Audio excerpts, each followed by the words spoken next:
What's up, guys? We're trying the live thing here. We're going to do a July mailbag. I'm going to start doing these every month. I'm going to record it here on TikTok and then I'll upload it to YouTube, share it on Twitter. So wherever you guys are following me, you can go ahead. You can submit questions. You can watch along. So let's get into it. We got a couple questions submitted. The first one came from a TikTok user. They were asking, how do I feel about Damian Lillard signing with the Blazers? And to be honest, guys, I love it. I thought it was a great move for Dame. Clearly, he loves Portland. He wants to stay in Portland. He wants to continue being there. All the reports that he was really unhappy in Milwaukee, they seem to be true because this guy, he's choosing to go back to Portland, not to try to win a ring, not to try to ring chase. He's just going somewhere that he's happy. So I'm happy for Dame. I'm happy for the Blazers. They seem to love him. That fan base has embraced him. A lot of modern Blazer fans call him the greatest Blazer of all time. I'm a little bit older. I'll always have Bill Walton and Clyde Drexler ahead of him, but for his era, he's easily the greatest Blazer of all time. So super happy for him. This is concerning to me if I'm a Bucks fan because there were some reports that Dame was just going to opt out of his contract anyway. This tells me that he might have actually opted out of that contract, that he was so unhappy there that he might have just said fuck it and opt out of that last year of the player option. So super concerning if you're a Bucks fan because now you stretched and waived him when maybe you only had to deal with a year left of that contract. But for Dame, it's a good move. For the Blazers, it's a good move, really good PR move. And I like that he's not ring chasing. He's obviously going to finish his career on this contract, no trade clause. So doubt he actually gets traded. I like it. So let's get into some of the Twitter questions here. Let's see, scrolling through right now. So the first one we got from my boy Samity. He's asking, what's your favorite workout or exercise right now? So if you guys don't know, certified athletic trainer. So a lot of people will throw me different stuff. My favorite workout or my favorite exercise right now is the Turkish get up. I'm kind of trying to pursue the world record in it right now, which is 250 pounds. I'm at 195 right now, so a little bit of ways to go, but that's my favorite exercise. That's a tough one. As far as my clients go, I train fighters, football players, basketball players. My favorite for all of them is always going to be plyometrics. The people say that when you get old, you can't run and jump anymore. The reason you can't run and jump anymore is because you stopped running and jumping. It's not because you got old. So all you guys out there, if you're looking for ways to stay young, keep running, keep jumping. Next question here. Underrated role player in the current NBA, past NBA. My favorite role player in the NBA is Alex Caruso. Love the guy. He's one of my favorite players in the NBA right now. Underrated role player, though, that's a tough one because I don't think AC is underrated anymore, not after that finals run. Underrated role player. Let's think. Let's think. It might be, I don't know. He's not quite good enough yet. I'm gonna say Andrew Nemhard. I feel like people don't really understand how good Andrew Nemhard is yet. It doesn't seem like the national media has really embraced him. They're counting the Pacers out to be terrible next year just because Tyrese Halliburton's out. I think this is gonna be a big year for Nemhard. So he'd be my choice for most underrated role player right now. If we're talking all time, my all time favorite role player, Andres Nocioni. I will ride for that guy any day. That dude was awesome. It's a shame he never got to play on a championship team because he had all the tools you want in your role players. And a lot of people don't even know who the hell he was. So Andres Nocioni, that's going to be the guy I pick for favorite role player of all time. Let's go on to the next question here. We got Bulls66 on Twitter. They're asking, what are your expectations for this coming season on the Chicago Bulls? How would you feel if we made the play-in tournament again? Dude, we're making the play-in tournament again. I don't know what you mean. How do you feel? That's what they're doing. They're going to finish 39 to 43. They're going to go into the play-in tournament. They're probably going to win a lot of games in March and get people's hopes up. And then they're going to shit the bed in the play-in again, probably against the Miami Heat. It's been, what, 3 straight years now? So I really don't have super high expectations for them. The one thing I'm looking for from the Bulls this year is Modest Buzelis. Get that guy the ball. Let his usage rate go way up and just sink or swim with Modest. Every Bulls fan can agree. We don't really care if we make the playoffs. We care how Modest Buzelis plays. So if it's Kobe White, Josh Giddey, Nikola Vucevic putting up big numbers and we squeak into the play-in or the playoffs, that'll be kind of cool. If it's Modest Buzelis who's getting a bunch of usage and maybe we lose a couple games because of it, but he ends up being a better player long term because of it, I think we would trade that 10 times out of 10 out of a playoff experience. So my expectations for the Bulls are the same that we've seen the last couple of years, just a middle of the pack, not very good team that's probably going to squeak out some wins post All Star break when other teams are resting and tanking, and they're going to get into the play in tournament. So not real high hopes here. If you're coming in here for Bulls optimism, wrong place to be, man. I'm not an optimistic Bulls fan by any stretch of the imagination. Let's move on to the next question here.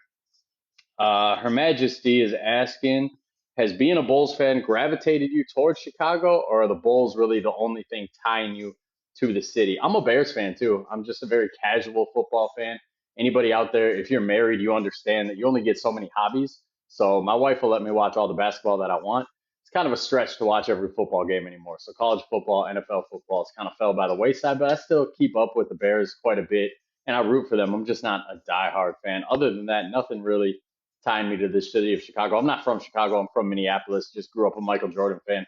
Stayed loyal to the team throughout my whole life. So the next question here, we got Uncle Elroy. He's asking, create a Bulls team similar to the We Believe Warriors team, meaning mostly high to mid-level role players we've had on the Bulls that could make a surprisingly deep playoff run. That's an interesting question.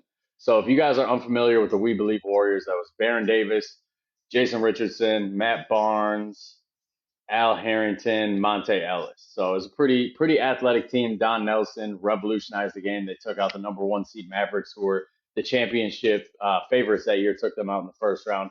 One of the rare times that eight seeds beat a one seed. So a Chicago Bulls version of that team with mostly role players. Starting at center, I'm gonna go Tyson Chandler. He might not. Some people might not consider him a role player because he's been an All Star. He won one or two Defensive Player of the Years, but in Chicago, he was definitely a role player. He did not get a chance to blossom in Chicago. So I'll go with Tyson Chandler at the five on that one. At the four, let's see. I'm gonna go with my boy Andres Nocioni. I'm gonna keep the we believe thing going with small role players. He traditionally is more of a three, but in today's NBA, he probably would have played the four. He could shoot three, he could defend three positions, he could handle the ball, he could pass. He was kind of a do-it-all role player. So I'll go Andres Nocioni at the four. At the three, give me John Salmons. John Salmons was a guy, he was only here for what, a year and a half, and he had one of the greatest playoff runs that we've seen, that Boston series. Everybody remembers what Ben Gordon did. Nobody remembers what John Salmons did. And John Salmons was getting buckets in that series. He was taking it to Paul Pierce. So give me John Salmons. At the two, I'm going to take Ron Harper. Give me a little bit of defense here. Ron Harper was a star previous in his career with the Clippers and the Cavaliers. Wasn't a star with the Chicago Bulls. He had some injuries and he wasn't the player he once was. But you put him on this team, role player team at the two, he's going to be able to lock some people up. And at the one, the obvious choice, Kirk Heinrich. That's every Bulls fan loves Kirk Heinrich. So starting five would be Kirk Heinrich, Ron Harper, John Salmons, Andres Nocioni, Tyson Chandler. That would be my Bulls replication of a We Believe Warriors team. So that'd be a pretty fun team. They'd be able to fight. They'd be able to battle. Be a lot of fun to watch. I'm sure every Bulls fan would enjoy seeing that. Nice to see my boy Horns Over Hoops hop in here. We got to get back on a podcast, bro. We did one. What was it, like a year ago now? Maybe a little later than that, but we got to get back on. Do one soon for sure. Um, Let's keep this mailbag moving here. We got a couple more questions rolling in here. Would you ever do a forgotten legend of the day on Drazen Petrovic? Funny you asked that, Brandon. So if you guys don't follow me on Twitter, I do a forgotten legend of the day every day. I try not to highlight superstars. I did Kobe the other day, but that's just because there's been so much Kobe slander going around that it feels like people have forgot who the hell Kobe Bryant was. I promise you guys, he's a top five player of all time.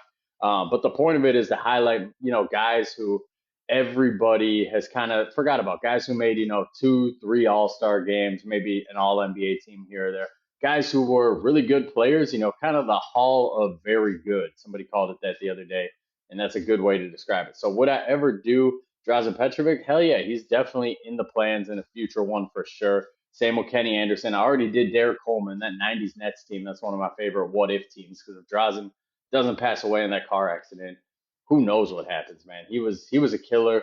Derek Coleman was coming into his own as a player. Kenny Anderson was coming into his own as a player. That was a fun team. So if you guys aren't following on Twitter, make sure you do follow on Twitter because that's where I do all the forgotten legends of the day. Looks like we got another question here. It's just a bullshit TikTok live question. Do you have a decent amount of savings? I don't know. Maybe. Depends what your definition is. I'm just a guy who talks basketball, man. I don't talk finances, but I think that is, I think that's all the questions I got submitted here. So thanks for tuning into the live, guys. We're gonna do it once a month, and it can be about anything. Chicago um, Bulls basketball, NBA basketball. One more late comment here. You should be an actor. I should not be an actor. I don't have the looks for that. Thanks anyway, though. But yeah, it could be about the Bulls, could be about the NBA, it could be just random stuff. So we'll do it once a month. Thanks for tuning in, guys. Appreciate it. Random stuff. So we'll do it once a month. Thanks for tuning in, guys. Appreciate it.